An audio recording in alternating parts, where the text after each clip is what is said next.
A pleasure to meet y'all at last, and welcome back to Survival of No Limits. So for today's episode, I might as well just say real quickly that all this time that I've been prepping up Survival of No Limits, there really has been a lot of other work that I've been doing what I can to prep and get ready for the channel. Of course, I'm mainly talking about Honest J Nowak related content or some other stuff here and there. And yeah, it's really been getting quite a bit more busy as time goes on, but that's what we gotta expect nowadays. For someone here who seems to be one of the only working individuals of Kaiju Force Neo, I myself sure am perplexed to how I seem to be one of the only working members of the company as we speak. But don't worry, I'm going to get some help someday. If I can, in fact, afford employment to some people who are desperately looking for jobs, I'll gratefully do something of the sorts. Until then, I don't really know much that I could possibly put together, but anyways. For today's little part on the show, I'm going to do what I can to talk a little bit about episode number 22, food preparation. So, yeah, you know what? This might be a little boring for some people. Not everybody likes to cook. But the thing is, I am in fact listed as 98% adventurous for a reason. And yeah, 98%. I'm pretty darn big when it comes to most dishes out there and most foods that I have in fact tried over the last decade or so. I've really gotten into some of the more basic and more commonly known recipes out there, like cheeseburgers, spaghetti, lasagna, and so much more out there that many people always prepare every night that they come home from work and put food on the table for the kids to enjoy. But of course, if you wanted to venture into the more unknown or rare exotic dishes, then of course they're right up your alley. Such dishes out there like almond-laced tuiles, linguine, and many others that we may not know very well because they of course get sidetracked by the more popular dishes out there, as I've mentioned before. But there are of course lots of dishes out there that exist.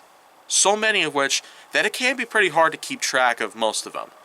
I of course have had my fair share of dishes that I happily made on my own, including the McDB clay and the Geysar sandwich, which of course is basically just my own creation of marble rye bread that surrounds a large chunk of heavily breaded schnitzel, combined with several other add-ons and toppings. Of course, a lot of these creations of mine are pretty crazy indeed. I feel like I've created a lot of unique dishes out there to the point where I could find my own restaurant and start myself a new part of the business itself. If Kaiju Force Neo does in fact go into the restaurant or food industry related business, then I guess it's going to be a pretty big paradigm shift as opposed to the many other attempts of business related expansions that I have tried before. I have of course tried to do some things out there. Sometimes they haven't worked very well. Sometimes I just couldn't go forward with some of these even though they were great ideas because I've always had a fear of getting into some legal issues within the many confines of some of these things that I have in fact done before. But to avoid getting sidetracked, I'm just going to keep going on forward with the food preparation related stuff that I have in fact been trying to talk about here for the last few minutes.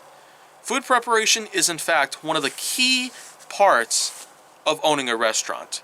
Because as long as you have a nice, steady, professional crew always hard at work on a mere 24/7 basis, or maybe not 24/7 all the time, but as long as you have people out there that do this sort of work on a daily basis and are as professional as possible with their attitude, with the way they prepare the food, or with the way that they happen to set the time to do so, then of course you are more than guaranteed to have a good business. But as long as you have people out there that are very clumsy, dirty, unsanitary, and not very careful about some of the foods that they prepare themselves, then there's a good chance you might be looking forward to a case where you might end up getting sued by the people who have ordered food from you or by people who might have seen a lot of negligible parts in your business, including the mistreatment of certain customers or employees, or the types of unsanitary conditions that some people just have no time to value for, or otherwise. I, of course, have had my fair share of times where I have, in fact, encountered some things out there that might, in fact, bring the sanitary grade level by the FDA down from an A+ to probably a B or a C. Sometimes it happens, sometimes it does not, but it all depends on the type of business that you do, in fact, have control about, or by the type of business that you happen to know very well throughout your childhood or throughout more recent years in your life. Of course, there have been a lot of cases involving businesses being shut down or being closed permanently because of certain regulations being violated or because of certain things that just ended up being done, either by a subconscious trait or by something on purpose, pretty much. There are lots of cases revolving around some of this sort of drama or behavior, but I will say from a personal viewpoint that I don't blame most people out there who do, in fact, go to some of these places just to find something to eat, and then all of a sudden they end up having to go spend a few nights at the hospital because of certain infection or acute poisoning of some sort. No matter the case, food preparation is indeed very much one of the strongest regulations that anyone should ever have on hand or on mind, because you never really know. Sometimes it might happen by accident, or you probably would have done it on purpose at some point in your life, or maybe you're intending to. I don't really know what else to say for you if you get to that point in your life, but just know that the consequences could indeed be very humiliating for you, very devastating for you. Not just for you, but your whole family. You might as well just think about some of the things that they might end up going through if they end up losing you to police custody or otherwise. This is in fact just a mere explanation of me trying to motivate people who might in fact be intending to do this as an act of revenge against their employers or against their co-workers who are very, very rude to them. But no matter the case, revenge in this magnitude does not solve everything in your life. Just know that anything could happen, and there's a good chance that you might end up getting in a lot of legal issues with people all around. No matter the case, that's pretty much all I got to say about that, but otherwise, food preparation, in case you don't want to get poisoned by botulism, in case you don't want to get punctured in the throat by a needle, in case you don't want to end up having to spend a while in the hospital or probably in court or in prison, then of course, just keep food preparation in check. It would be worth a lot of people's time, no matter what it is. No matter the dish it is, no matter how exotic it may be, no matter how unknown it could be in one's life, it still is, very much so, recommended that everybody does this exact type of principle.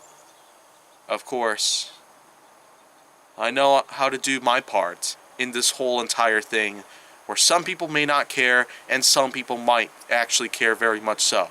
But that's pretty much just going to cut it for today's little segment of the series itself. And I tell you, the last 5 episodes that I have going on here throughout this portion of Survival of No Limits, this next week, if you will, is certainly going to be pretty incredible to say the least. But if you want to see more, go down to my channel, then make sure that you like, subscribe, comment, follow me on social media, and stay on the Hollywood side.